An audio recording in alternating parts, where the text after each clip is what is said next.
दोस्तों, इस वीडियो में अपन बात करने वाले हैं प्रमुख वैज्ञानिकों के बारे में। आज का जो टॉपिक है हमारा, आज सामान्य विज्ञान का वो टॉपिक है अपना प्रमुख वैज्ञानिक। उनके वैज्ञानिकों के बारे में बताएंगे, आपको उनकी खोज के बारे में बताएंगे और उनको मिलने वाले पुरस्कार के बारे में ये भी आपको इसमें वीडियो में जानकारी मिलने वाली है। ये वीडियो आपके लिए बहुत ही खास होने वाली है। अगर आप आरआरबी एनटीपीसी की तैयारी कर रहे हो, रेलवे ग्रुप डी की, SSC CGL CPO MTS 10+2 FCI, Delhi police या किसी भी कंपटीशन लेवल की आप तैयारी कर रहे हो तो ये वीडियो आपके लिए बहुत ही अच्छा साबित होने वाला है। क्योंकि प्रत्येक एग्जाम में एक या दो क्वेश्चन या तो पूछ लिए जाते हैं कि वैज्ञानिकों के बारे में, वैज्ञानिक कहाँ से बिलोंग करते हैं, या फिर उनकी खोज के बारे में, या उनको मिलने वाले पुरस्कार के बारे में, या उनके देश के बारे में पूछ लिया जाता है।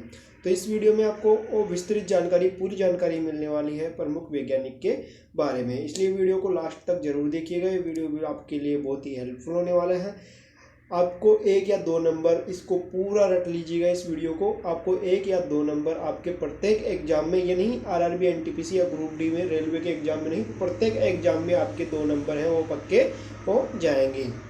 तो चलिए शुरू करते हैं अपन पहला अपना क्वेश्चन। पहले वैज्ञानिक के बारे में, हेनरी बेकुरल 1852 से 1808, यह फ्रांस के वैज्ञानिक थे। इन्होंने रेडियो एक्टिविटी की खोज की थी। हेनरी बेकुरल ने किसकी खोज की थी? रेडियो एक्टिविटी की खोज की थी, और ये तथा गामा किरणों की खोज की थी। रेडियो एक्टिविटी और गामा किरणों की खोज किसने की थी? हेनरी बेकुरल ने। ये कहाँ के वैज्ञानिक थे? फ्रांस के वैज्ञानिक थे, एक फ्रांसीसी वैज्ञानिक थे। नेक्स्ट अपन बात करते हैं नील बोहरा 1885 से 1862 में।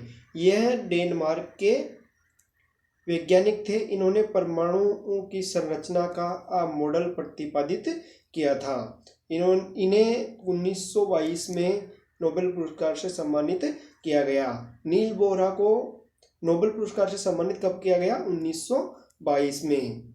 और नील बोहरा कहाँ के निवासी हैं? डेनमार्क के निवासी हैं। और इन्हें अपनी किस खोज के लिए वो नोबेल पुरस्कार सम्मान किया गया था? वो परमाणु संरचना का मॉडल प्रतिपादित करने के लिए। परमाणु की संरचना का मॉडल प्रतिपादित किसने किया था? नील बोहरा ने। नेक्स्ट बात करते हैं अपन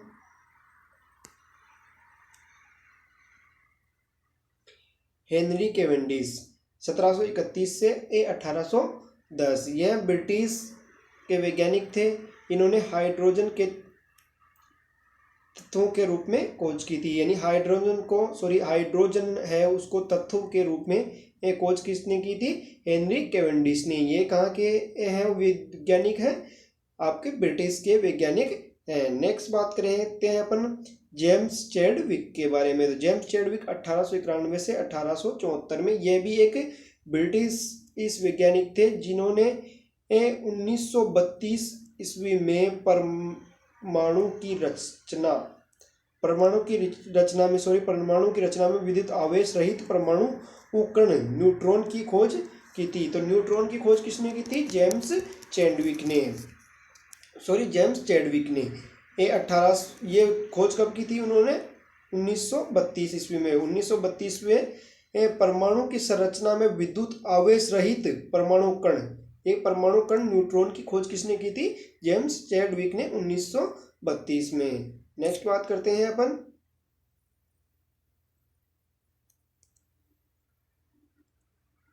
कोपरनिकस 1473 से 1543। यह एक पोलैंड के एक खगोल शास्त्री थे, जिन्होंने सबसे पहले बताया था कि पृथ्वी स्थिर नहीं है और सूर्य के चारों ओर घूमती है। तो ये मैं आपको बता दूं, क्वेश्चन बनता है कि कोपरनिकस कहाँ के थे? तो वो पोलैंड के निवासी थे। और सबसे पहले पृथ्वी स्थिर नहीं है, सूर्य के चारों ओर चक्कर लगाती है, यह प्रतिपादित किसने किया था? कोपरनिकस ने यह प्रतिपादित किया था। कोपरनिकस ने ही यह प्रतिपादित किया था। अब बात करते हैं अपन नेक्स्ट मैडम मेरी क्यूरी के बारे में। तो मैडम मेरी क्यूरी के बारे में अपन बात करते हैं 1867 से 1934। यह पोलैंड की वैज्ञानिक थी। बाद में यह फ्रांस की नागरिकता ग्रहण कर ली थी। इन्होंने रेडियम की खोज की थी और रेडियम की खोज की थी। इन्हें 2 बार नोबेल पुरस्कार से सम्मानित किया गया है। ये 2 बार कब, 1903 और 1911 में इनको 2 बार जो नोबेल पुरस्कार है उससे सम्मानित किया गया है। ये कहाँ की निवासी है? मैडम मेरी क्यूरी। ये पोलैंड की निवासी थी, पोलैंड की वैज्ञानिक थी, लेकिन इन्होंने बाद में एक कहाँ की सदस्यता ग्रहण कर ली थी? फ्रांस की सदस्यता इन्होंने ग्रहण कर ली थी। नेक्स्ट बात करते हैं अपन जॉन डाल्टन के बारे में। तो जॉन डाल्टन 1776 से 1844 के बीच में इन्होंने खोज की थी। यह ब्रिटिश के वैज्ञानिक थे। इन्होंने परमाणु के सिद्धांत का प्रतिपादन किया था। यानी परमाणु के सिद्धांत का प्रतिपादन किसने किया था? जॉन डाल्टन ने परमाणु के सिद्धांत का प्रतिपादन किया था। और गुणित अनुपात का नियम भी इन्होंने ही प्रतिपादित किया था। गुणित अनुपात का नियम भी इन्होंने ही प्रतिपादित किया था, यानी इन्होंने इनकी खोज की थी। अब नेक्स्ट बात करते हैं अपन चार्ल्स रॉबर्ट डार्विन के बारे में। चार्ल्स रॉबर्ट डार्विन के बारे में अपन बात करते हैं।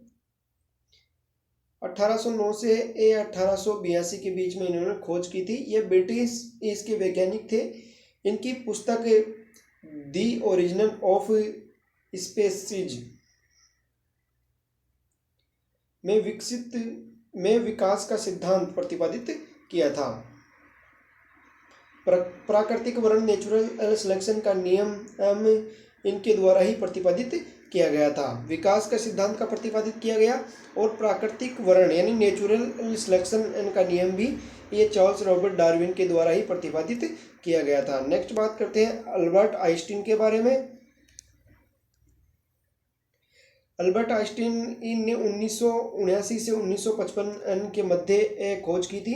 यह यहूदी मूल के जर्मन वैज्ञानिक थे जो बाद में अमेरिका में जाकर बस गए। इन्होंने 1933 में सापेक्षता के सिद्धांत का प्रतिपादन किया था और इन्होंने प्रकाश विद्युत प्रभाव की व्याख्या भी की है, जिसके लिए इन्हें नोबेल पुरस्कार से सम्मानित किया गया था।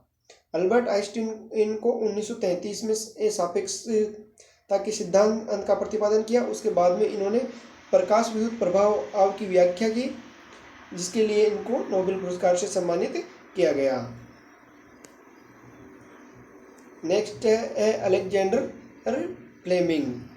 इन्होंने 1881 से 1955 में खोज की। ये ब्रिटिश बैक्टीरियोलॉजिस्ट थे। ये ब्रिटिश के बैक्टीरियोलॉजिस्ट थे जिन्होंने लाइसोजाइम तथा पेनिसिलिन इनकी खोज की थी। पेनिसिलिन इन और लाइसोजाइम की खोज किसने की थी? वो की थी अलेक्जेंडर फ्लेमिंग ने। तो आप थोड़ा सा बोलने में अगर कोई बड़ा शब्द हो तो कोई दिक्कत आ जाए तो आप शब्द को पढ़ के भी आराम से धीरे धीरे पढ़ के आप अंदाजा लगा सकते हो। पेनिसिलिन इनकी खोज की थी गैलीलियो। नेक्स्ट है कौन? गैलीलियो। गैलीलियो ये इटली के वैज्ञानिक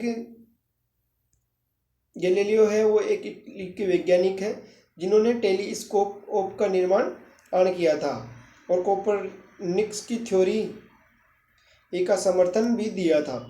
गति के जड़त्व नियम का प्रतिपादन किया था। गति के जड़त्व नियम का प्रतिपादन किसने किया था? गैलीलियो ने किया था। इन्होंने दूरबीन टेलीस्कोप की भी खोज की थी।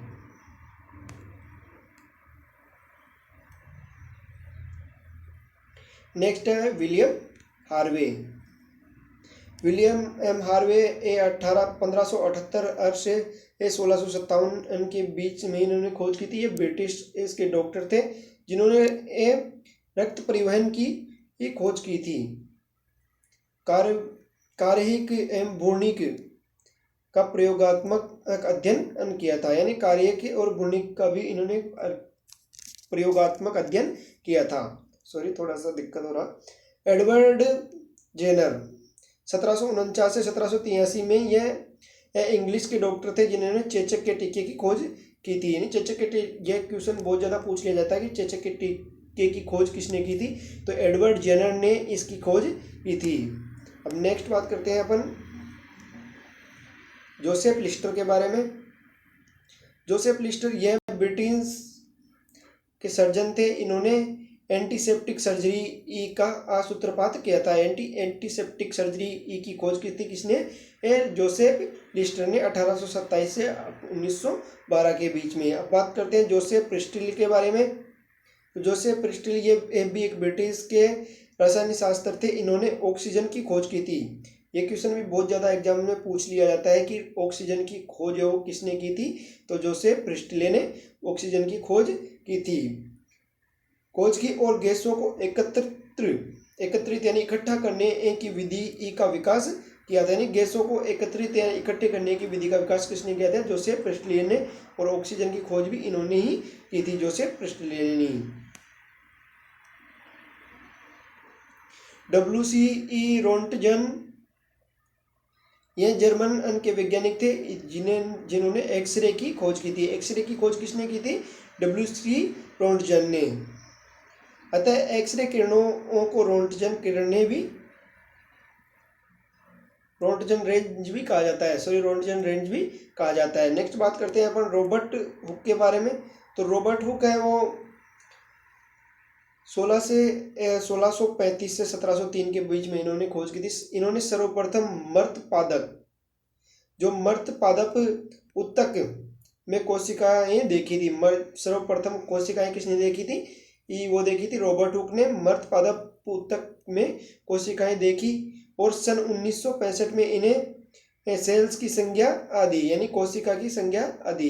इन्होंने पदार्थ की प्रत्यास्थता का भी अध्ययन किया है। पदार्थ की प्रत्यास्थता का भी अध्ययन इन्होंने किया है। नेक्स्ट अपन बात करते हैं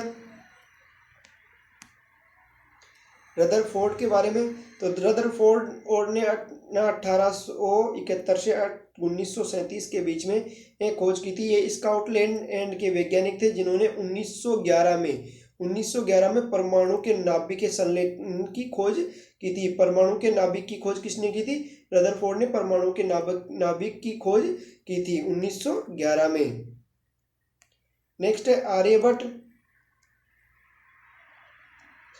आर्यभट्ट 476 से 520 ईस्वी में इन्होंने खोज की थी।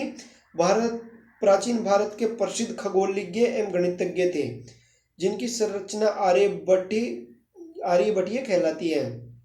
इन्होंने गणित एवं खगोल में कई महत्वपूर्ण कार्य किए। सबसे पहले तो इन्होंने बताया कि पृथ्वी अपने अक्ष पर घूमती है और सूर्य की परिक्रमा करती है। यानी सर्वप्रथम में आर्यभट्ट ने बताया था कि पृथ्वी अपने अक्ष पर घूमती है और सूर्य की है वो परिक्रमा करती है। नेक्स्ट है जगदीश चंद्र बोस। ये प्रसिद्ध भौतिक विज्ञानी जिन्होंने मार्कोनी से भी पहले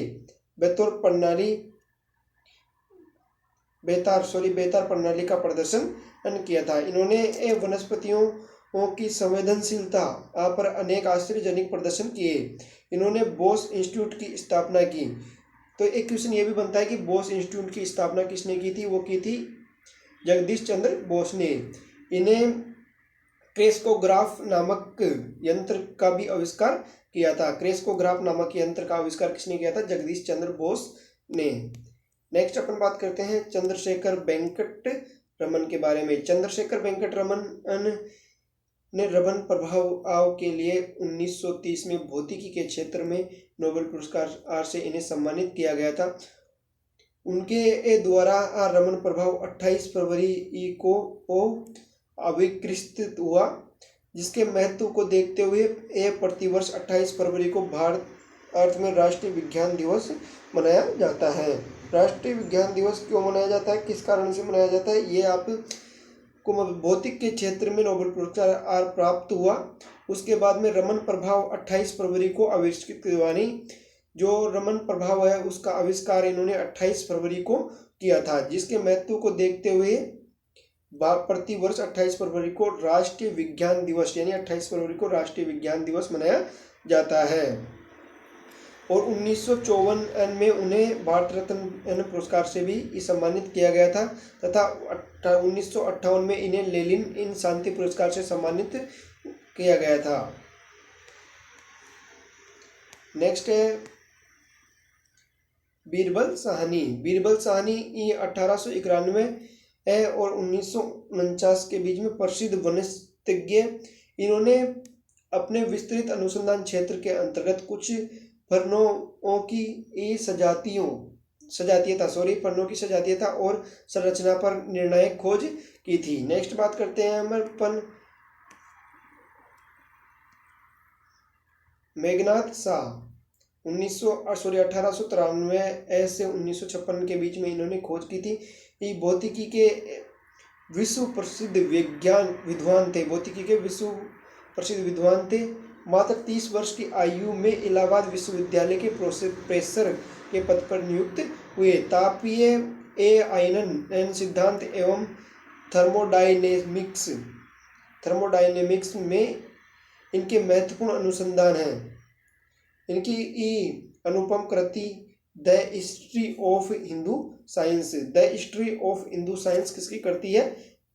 मेघनाथ शाह की जो करती है वो है the history of Hindu science.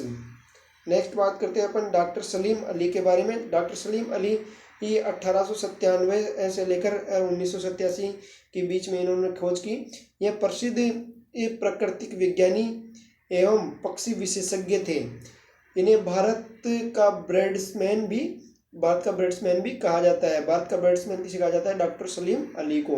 इन्हें 1976 में पद्म विभूषण तथा 1983 में वन्य प्राणी संरक्षण पुरस्कार से सम्मानित किया गया था। नेक्स्ट है डॉक्टर होमी जहांगीर बाबा। 1909 से 1966 तक इन्होंने खोज की। भारत में 1948 ईस्वी में गठित परमाणु ऊर्जा आयोग के अध्यक्ष होमी जहांगीर बाबा थे।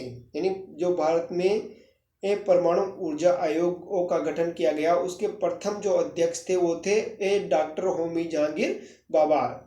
और परमाणु ऊर्जा आयोग का गठन कब किया गया था? 1948 में। परमाणु अनुसंधान केंद्र जो बाद में बाबा अनुसंधान केंद्र के नाम से जाना गया उसके संस्थापक थे। वे संयुक्त राष्ट्र संघ द्वारा आयोजित प्रथम परमाणु ऊर्जा के शांति प्रयोग अधिवेशन के अध्यक्ष भी रहे थे। वे Tata institute of fundamental research के भी पहले निदेशक थे। यानी Tata institute of fundamental research FIFR के भी पहले निदेशक थे। नेक्स्ट बात करते हैं अपन सुब्रमण्यम चंद्रशेखर के बारे में। भारतीय मूल के इस अमेरिकी वैज्ञानिक ने तारों के संबंध में अनेक उल्लेखनीय अनुसंधान किए हैं। 1983 में इन्हें विलियम फाउलर के साथ भौतिकी का नोबेल पुरस्कार संयुक्त रूप से प्रदान किया गया था। सूर्य के द्रव्यमान के 1.4 गुणा द्रव्यमान को चंद्रशेखर सीमा कहते हैं। एक बार मैं आपको दोबारा बता देता हूँ चंद्रशेखर के बारे में, सुब्रमण्यम चंद्रशेखर जी के बारे में, कि भारतीय मूल के अमेरिकी वैज्ञानिक थे।